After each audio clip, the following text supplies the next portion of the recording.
Alhamdulillah atas berkat rahmat Allah yang Maha Kuasa dan dengan didorongkan oleh keinginan luhur dari kita semua untuk menjadi pribadi yang lebih baik, mendapatkan limpahan kenikmatan dari Allah Subhanahu wa taala, kasih sayangnya, ampunannya, perbaikan menjadi lebih mulia.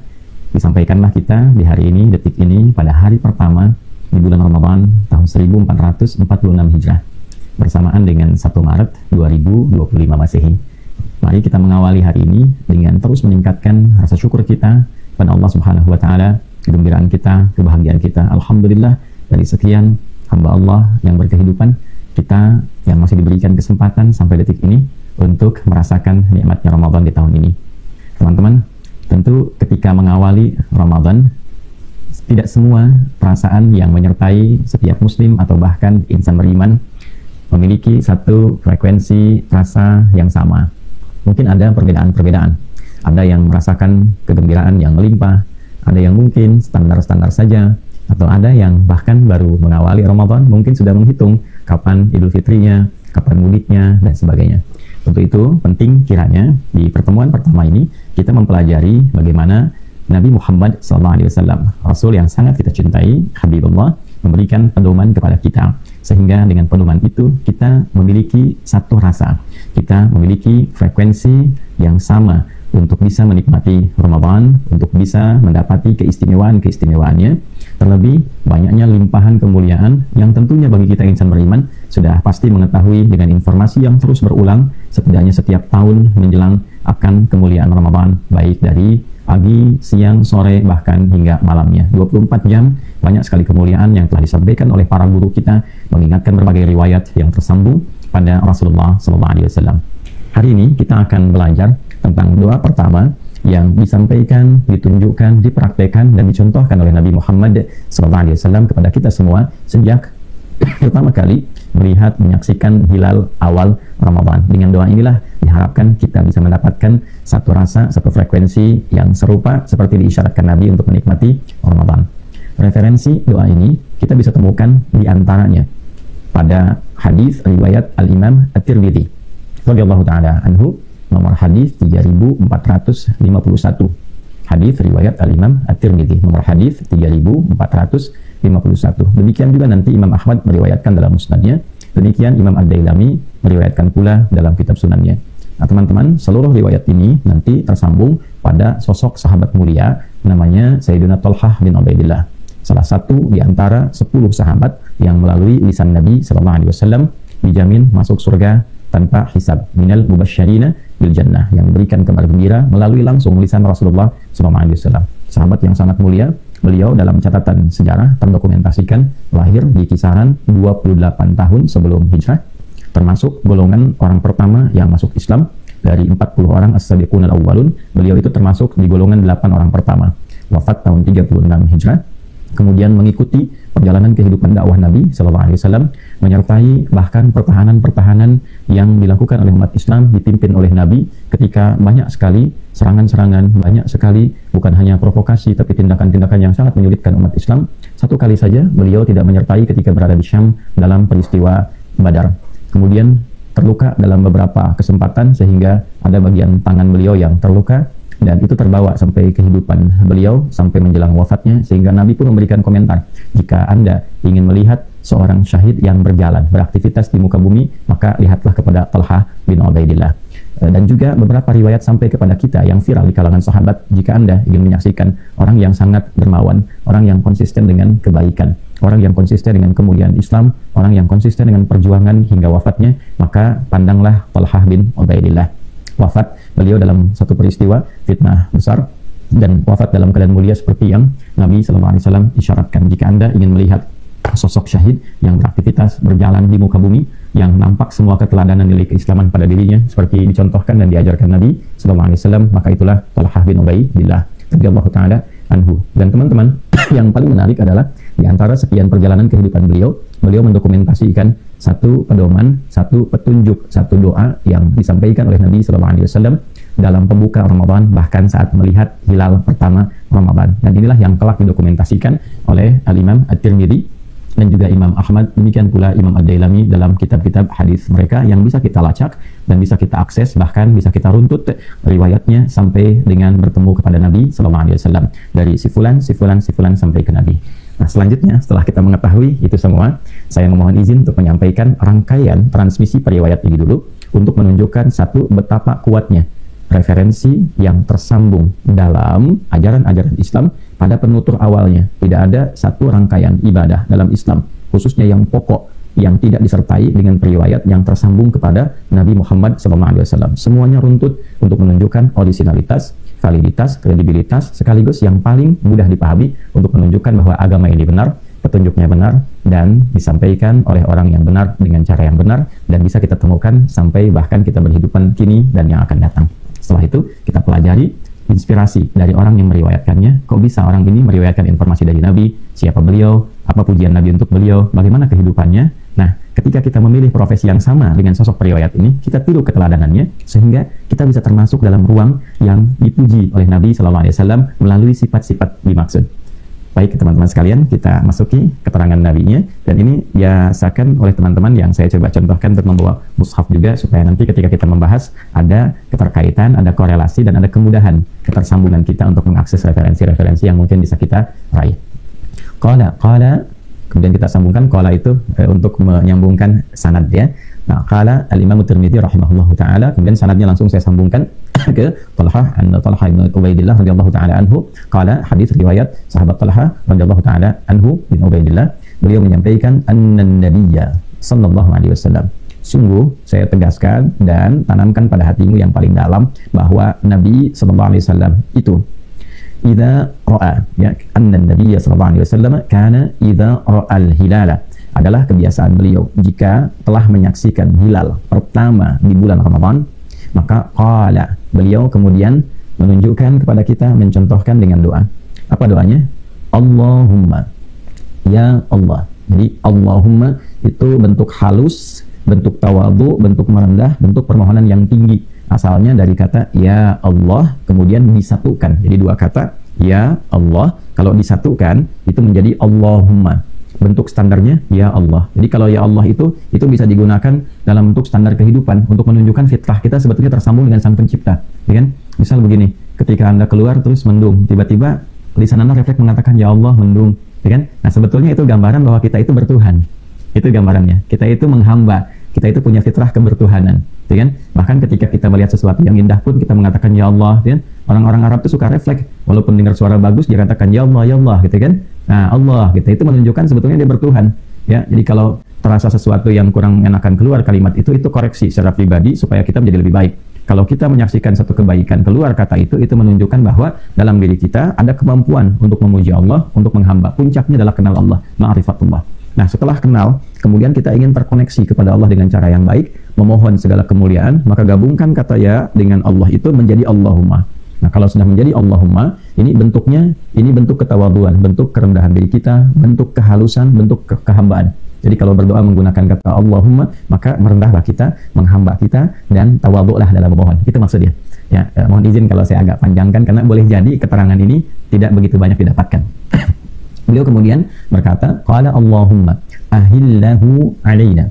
Ya Allah, mohon hadirkan awal Ramadan itu kepada kita semua, kepada kami ya Allah. Nah, ini menunjukkan kita memohon kepada Allah untuk kebaikan yang merata. Nah, ini petunjuk di dalam Islam, kalau berdoa itu diupayakan tidak untuk maslahat sendiri saja. Ya, kita berharap setiap orang bisa mendapatkan peluang kebaikannya. Karena itu seringkali kita dapatkan di dalam Al-Quran doa-doa yang diiringi dengan kata gantinya, dhamirnya menunjuk kepada banyak. Nah, kan?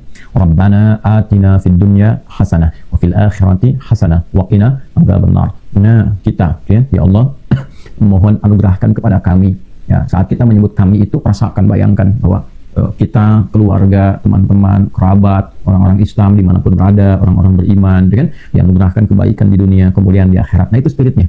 Ya Rabbana la tu'akhidna in nasina aw akhtana. Ya Allah, kalau kami ini keliru karena lupa, ya maka mohon jangan dihukum dengan kekeliruan itu, karena lupa itu yang menyebabkan kami berbuat salah.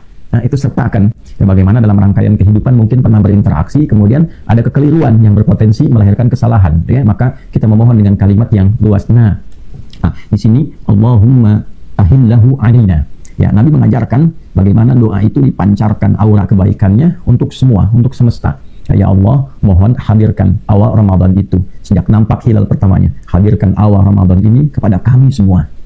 Ya, inilah kelembutan Nabi, terbiasa membawa semua bagian hamba Allah untuk mendapatkan rahmatnya.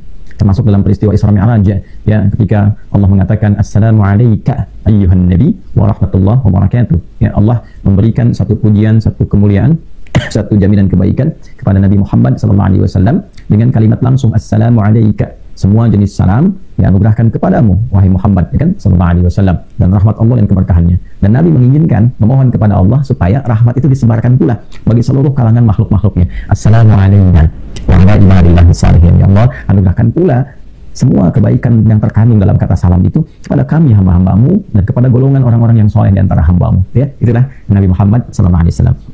Allahumma ahillahu alaina. Ya Allah, hadirkan awal Ramadan pada kami semua. Kalau kita di Indonesia, kita mohon hadirkan di seluruh bagian wilayah Indonesia ini, kan? Kemudian di bagian-bagian tempat-tempat lain yang baik. Bil yumni, satu, dengan rasa tenang, nyaman, dan nikmat. Ya, bil yumni, dengan rasa tenang, nyaman, dan nikmat. Ini teman-teman pelajaran yang sangat penting, karena boleh jadi ada yang mengawali Ramadan dengan perasaan belum tenang, ya. Kemarin yang nunggu-nunggu sidang isbat belum tenang ini, kan? Nah, yang siap-siap menghadapi Ramadan awal belum tenang ini, kan? Nah, jadi bagaimana caranya ketika kita berhadapan dengan awal, apapun kondisinya, setelah ditetapkan, alhamdulillah tanggal 1 tenang, maka tarawihnya juga harus dimulai dengan tenang, puasanya dimulai dengan tenang. Ya, ada yang ketidaktenangannya dihadirkan dalam aspek materialistik misalnya. Aduh, bagaimana sahurnya besok, gitu kan? Bagaimana nanti bukanya? Bagaimana? Nah, kita memohon yang pertama kepada Allah, diajarkan oleh Nabi bagaimana menghadapi Ramadan ini dari sejak awalnya sudah mendapatkan kenikmatan, menikmati Ramadan. Ya, ada orang puasa belum tentu menikmatinya.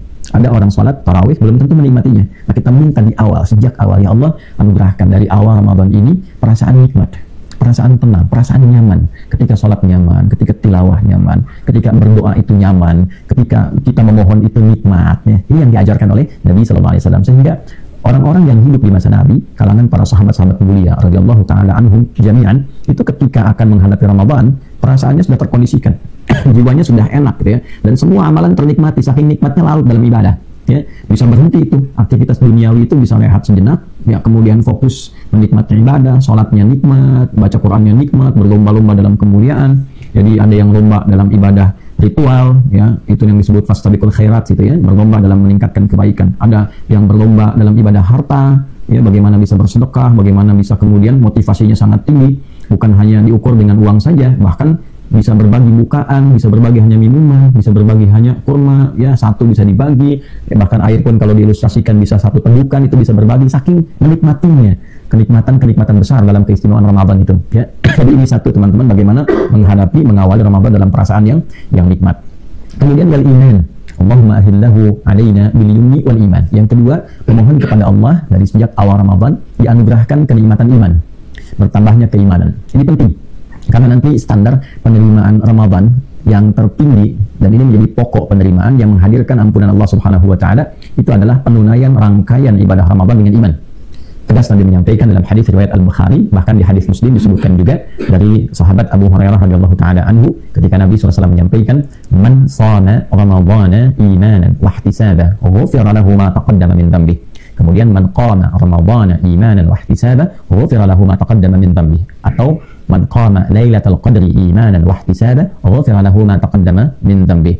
Siapapun yang menunaikan rangkaian puasa Ramadan, juga demikian sholat malamnya, tarawihnya, yang didasari dengan keimanan, dia lakukan karena Allah, dia memperbaiki dirinya, maka yang pertama Allah anugerahkan adalah ampunan dari seluruh dosa yang pernah ia kerjakan selama hidupnya. Nah, kita memohon kepada Allah supaya semua tindakan perilaku yang kita kerjakan dalam Ramadan menjadi ibadah yang dilandasi iman. Kalaupun kita bekerja, niatkan ibadah, jadi kerjanya pakai iman. Nah, karena itu orang bekerja pakai iman nggak mungkin korupsi, karena meniatkan sebagai ibadah, ya kan? Masa kerja ibadah kemudian maksiat, kan nggak mungkin, ya. Masa bekerja pakai iman kemudian mencuri, kan nggak mungkin, ya. La yasrikul mu'min indama yasrik wa huwa mu'min. Nggak mungkin orang beriman itu mencuri, ketika beriman, ya, dia merasa beriman kemudian mencuri. Ketika dia mencuri, ada iman dalam dirinya, itu mustahil, nggak mungkin ketemu iman itu dengan perbuatan maksiat. Jadi kalau kita latih dalam puasa ini dengan kenikmatan iman, maka semua implementasi kehidupan kita itu pasti akan baik. Ya, jadi ayah beriman, jadi suami beriman, jadi istri beriman, jadi ibu beriman, jadi anak beriman, jadi pekerja beriman, pasti baik semua itu. Nah ini kita sedang berlatih memohon kepada Allah supaya diberikan kekuatan untuk beriman, dan dengan iman itu pembuktiannya amal soleh. Jadi minta sama Allah dari awal, ya Allah, yang bisa meningkat iman, sehingga dengan iman itu banyak beramal soleh. Jadi nggak putus. Kenapa ini penting disampaikan? Sebab nanti ada yang dianugerahi secara merata di awal Ramadan, semangat untuk ibadah. Tapi klasik nanti nih, ya begitu berjalan, pertengahan, mulai menurun. Kan seringkali dalam ceramah-ceramah kultum kan begitu ya. Atau bahasanya terjadi peningkatan atau kemajuan. Sapnya maju ke depan, ya, dari belakang maju, kan seringkali diilustrasikan demikian. Nah kita minta sama Allah di awal, dicontohkan Nabi, supaya kenikmatan beribadah itu dari awal konsisten terus, ya, sampai pertengahan, sampai ujungnya. Bahkan kalau bisa naik. Inilah doanya. Allahumma ahillahu alaina bil yumni wal iman. Kemudian yang ketiga, wassalamati, dan keselamatan. Ya, keselamatan fisik, keselamatan pikiran, ya, keselamatan jiwa. Ada yang imannya semangat, ingin ibadah, kemudian sudah tenang, nyaman, qadarullah tiba-tiba sakit misalnya, ya, sehingga tidak mampu menikmati itu dengan baik. Maka kita berdoa dari awal, mudah-mudahan saat menjalani Ramadan itu sehat sampai akhir. Ya, pikiran sehat, tenang, ya, tidak banyak sesuatu yang mengganggu, jiwa juga sehat. Jadi minta tenang, nikmat, bahagia. Minta kekuatan iman, ikhlas karena Allah, bisa meningkat ibadah. Kemudian disertai dengan keadaan yang sehat, yang prima sampai akhir. Mengerjakan apapun, walaupun puasa, kerjanya tetap prima. Nah, makanya nggak ada yang masuk kantor yang dikejar musola. Tidur gitu kan, tidur lagi, ngantuk lagi, nggak ada. Ya dulu zaman-zaman Nabi itu kan aktivitas-aktivitas terpadat dan terkuat justru berlangsung saat Ramadan. Ya, dalam peristiwa Badar itu kan berlangsung saat Ramadan dan viral kisahnya. Banyak sekali nilai-nilai perjuangan, praktek perjuangan bahkan berlangsung di bulan Ramadan, menunjukkan fisik yang prima. Wassalamati wal Islam, ya, kekuatan untuk berislam, jadi muslim yang paripurna. Jadi kalau iman tadi isiannya kepada hati, Islam itu implementasi dalam bentuk amalannya. Ya, rukunnya kan ada 5. Nah, yang pertama bagaimana menjaga syahadat, berislam, kenal Allah dengan baik, mencintai Rasulullah SAW, dan itu bisa diimplementasikan dengan belajar. Selama Ramadan kita belajar untuk mengenal Allah. Ya, banyak baca buku, banyak juga kita meningkatkan ibadah. Ya, kemudian tentang Nabi, baca sirah Nabi, perjalanan kehidupan Nabi. Nggak usah terlalu banyak. Apa yang bisa ditiru dari Nabi, ambil selama Ramadan misalnya untuk tubuh kita dulu. Nabi kalau melihat gimana, atau belajar di lisan Nabi kalau bicara gimana, ya. Atau belajar nanti dalam tindakan, ya, dalam perilaku. Lalu Anda yang berprofesi tertentu silahkan ambil sirah sesuai dengan profesinya masing-masing. Misal sebagai ayah bagaimana, ya, sebagai anak seperti apa. Kalau bekerja, Nabi sebagai seorang, ya, yang beraktivitas dalam kehidupan duniawinya bagaimana ini, yang dipandu oleh wahyu, ya, sehingga mengajarkan kepada kita. Kan disebut Rasul itu karena dipandu oleh wahyu untuk mengajarkan kepada kita. Nah, semua aspek kehidupan yang kita jalani itu petunjuknya sangat nyata ditampilkan dalam kehidupan Nabi SAW. Ya, Nabi pernah berusaha juga, bahkan Nabi pernah menggembala, Nabi pernah berusaha sampai merantau gitu kan, berniaga, Nabi menjadi panglima, di militer ada, di rumah tangga ada, sebagai pribadi ada, bertetangga ada. Nah, apa nih topik yang mau dikeluarkan sehingga bisa berislam dengan paripurna?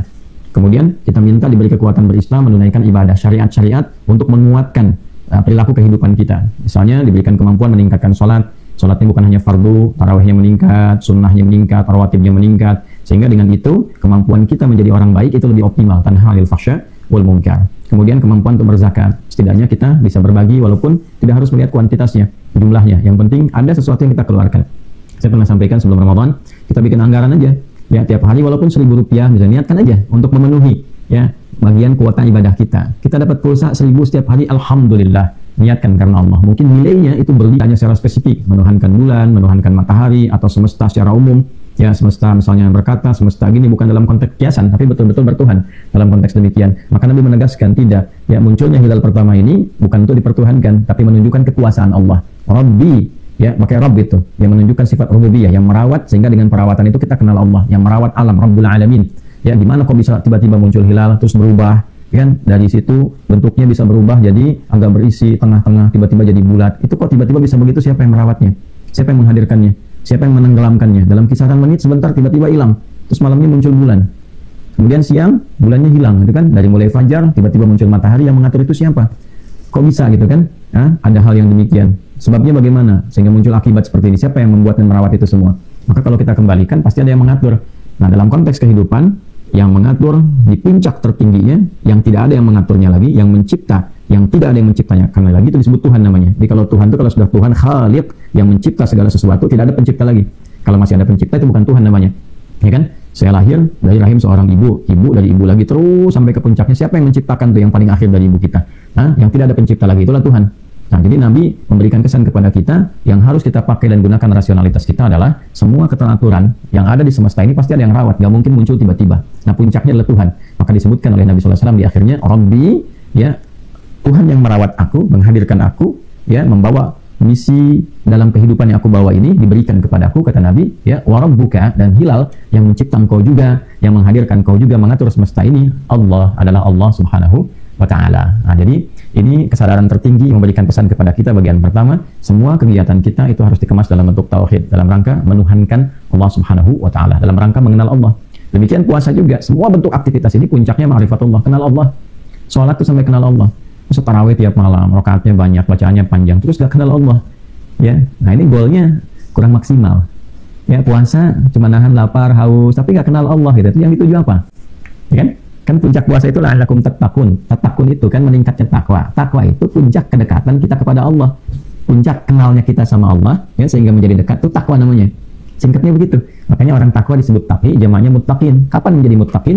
Alladzina yu'minuna bil ghaib. Ketika punya keyakinan sama Allah walaupun tak tampak dalam pandangan kita. Kita yakin nih ada Allah, kita merasa punya Tuhan. Saya katakan yang mahal tuh ini. Merasa punya Allah itu mahal sekali. Jadi kalau sedang ada masalah terus kita punya jiwa seperti itu, saya punya Allah. Itu kuat sekali. Insyaallah selesai. Ya.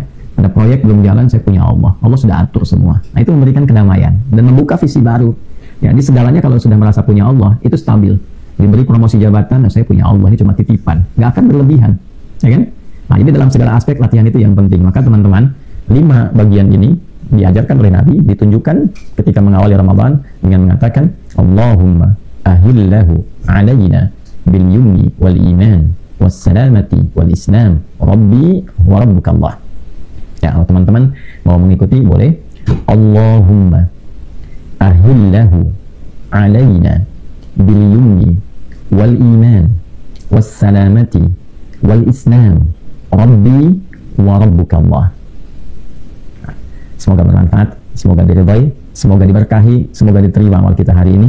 Maafkan saya, masih banyak keliru yang mungkin ditampilkan. Semoga Allah mengampuni kita semua, menjadikan kita lebih baik daripada sebelumnya. Allahumma taqabbal minna innaka antas samiul alim wa tub alaina innaka antat tawwabur rahim waj'alna min ahli al-Qur'an radina billahi rabba wa bil islam dina wa bi Muhammadin sallallahu alaihi wasallam nabiyyana wa rasulana wa sallallahu ala sayyidina Muhammad wa ala alihi wa sahbihi ajma'in wa akhiru da'wana subhanakallahumma rabbana wa bihamdika asyhadu an la ilaha illa anta nastaghfiruka wa natubu ilaik. Alhamdulillahirabbil alamin. Wassalamu alaikum warahmatullahi wabarakatuh.